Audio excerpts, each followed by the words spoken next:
चलिए तो कवि परिचय में आज बात करते हैं रसखान जी के बारे में। तो चलिए शुरू करते हैं।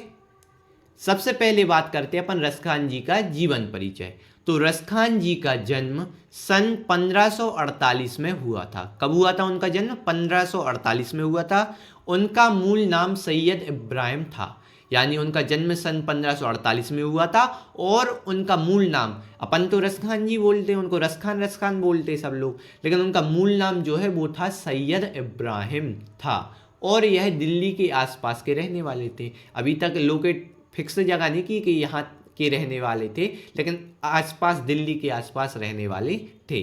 कृष्ण भक्ति ने इन्हें ऐसा मुग्ध कर दिया कि गोस्वामी विट्ठलनाथ से दीक्षा ली और ब्रजभूमि में जा बसे। यानी जो कृष्ण जी हैं, उनकी अपने भगवान कृष्ण हैं, उनकी भक्ति में ऐसा इनको अच्छा लगा, ऐसा मंत्रमुग्ध हो गए, माने ऐसे उसमें खो गए, कृष्ण भक्ति को देख के ऐसे आकर्षित हुए कि उन्होंने गोस्वामी विट्ठलनाथ जी से दीक्षा ले ली और जाके ब्रजभूमि में जा बसे, यानी वृंदावन में जाके रहने लगे, उन्हें वहाँ वास करने लगे और वहीं अपनी साधना जीवन यापन किया, पद्य लिखे, उनकी प्रभु की भक्ति में पद्य लिखे, प्रभु की भक्ति की।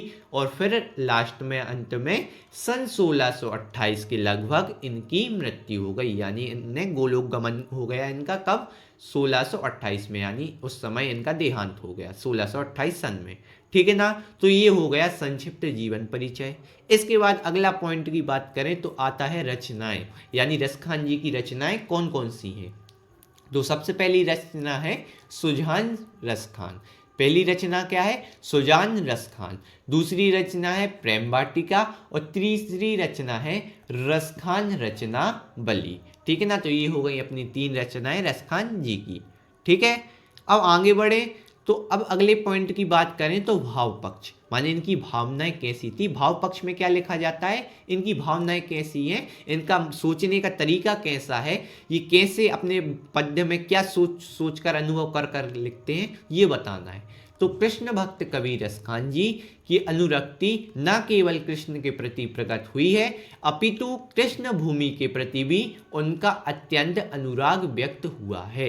यानी जो कृष्ण भक्त थे रसखान जी, वो केवल कृष्ण के प्रति ही प्रेम उनका नहीं था कि भगवान कृष्ण के बारे में वो बात करें। हाँ, कृष्ण को मूल रख के बात करते थे और साथ ही साथ वो क्या करते, कृष्ण के साथ साथ कृष्ण भूमि, देखो कृष्ण जी जैसे मथुरा में रहे, वृंदावन में रहे, ब्रजभूमि में रहे, तो इस सब की ब्रजभूमि के लगाव होने के कारण उन्होंने क्या किया, उसके बारे में बताया। वृंदावन के ब्रजभूमि की लताएं वगैरह, माने उनने अनेक रूप में उस वृंदावन के बारे में पद्य लिखे, उसकी मनोहर सौंदर्य के बारे में बताए। ये सब करते हुए उन्होंने बताया और अपने पद्य में व्यक्त किया कि किस प्रकार से वहाँ बाल लीलाएं हुई, ये सब। तो इनके काव्य में कृष्ण की रस माधुरी, ब्रज महिमा, राधा कृष्ण की प्रेम लीलाओं का मनोहर वर्णन मिलता है। ये सब उन्होंने अपनी, इनकी ऐसी भावनाएं उनकी रही और यही भावनाएं उनके पद्य में अपन को दिखती, मान उनके साहित्य में, काव्य में जो उन्होंने अपनी रचनाएं लिखी हैं उसमें ये सब दिखती हैं। ठीक है ना। तो ये आ गया अपना भाव पक्ष। अब अपन बात करते हैं कला पक्ष के बारे में। ठीक है ना। तो अब कला पक्ष में क्या है, रसखान जी अपनी भाषा की मार्मिकता, शब्द चयन तथा व्यंजक शैली के लिए प्रसिद्ध थे। अब कला पक्ष में अपन क्या लिखते हैं, उनकी माने जो काव्य किस कला है, क्या कैसे आकर्षित होते हैं लोग उससे, पढ़ते देखते हैं ना, तो कैसे आकर्षित होते, माने क्या खास लिखते, कैसी भाषाओं का उपयोग करते, कैसे शब्द लेते हैं, अलंकार, छंद, ये सब किस प्रकार से इन्होंने समावेश किया है, तो इस सब के बारे में अपन लिखते हैं कला पक्ष में। तो रसखान जी अपनी भाषा की मार्मिकता, शब्द चयन तथा व्यंजक शैली के लिए प्रसिद्ध थे। इनके काव्य में ब्रज भाषा अत्यंत सरस और मनोरम प्रयोग मिलता है, माने ब्रज भाषा का भी अत्यंत सरस और मनोरम प्रयोग मिलता है इनके काव्यों में। ठीक है ना। तो इस प्रकार से ये बताया गया कि मार्मिकता, भाषा में मार्मिकता है, शब्द चयन है, व्यंजक शैली का प्रयोग किया, व्यंजक शैली का प्रयोग करते हुए साथ ही साथ उन्होंने ब्रज भाषा का प्रयोग किया, वो भी अत्यंत सरल रूप में और मनोरम रूप में, जो अपन को देखने में बहुत अच्छी लगती है, पढ़ते हैं अपन उसको, सुनते हैं तो बहुत अच्छा प्रतीत होता है ये काव्य उनके देखने सुनने में। साथ ही साथ काव्य में छंद सवैये अलंकारों की अलग ही छटा देखने को मिलती है। साथ ही साथ माने काव्य में उन्होंने छंदों का प्रयोग किया, सवैयों का, अलंकारों का किया। तो इस प्रकार से जो उनकी काव्य हैं उनको देखने में, पढ़ने में, सुनने में बहुत अच्छा लगता है। अपन उन ऐसा लगता है जैसे कृष्ण भक्ति अपने अंदर भी जागृत होने लगती है। इस प्रकार से उन्होंने रचनाएं की हैं। तो ये आ गया उनका कला पक्ष। अब अपन बात करेंगे साहित्य में स्थान। तो उनका साहित्य में कैसा स्थान है? तो सांप्रदायिक भेदभाव से परे रसखान जी अपनी प्रभु भक्ति में अनन्य प्रेम के लिए विख्यात हैं, जो कि उनके काव्य में झलकती है। यानी जो सांप्रदायिकता, जातिवाद, भेदभावना से वो परे हैं। अब आप देखो रसखान जी किस पंथ से आते हैं, किस संप्रदाय से आते हैं, या किस धर्म से आते हैं? मुस्लिम धर्म से आते हैं। और कृष्ण जी को कौन पूछते? माने हिंदू धर्म से आते, सनातन धर्म से आते, वैष्णव धर्म से रहते हैं।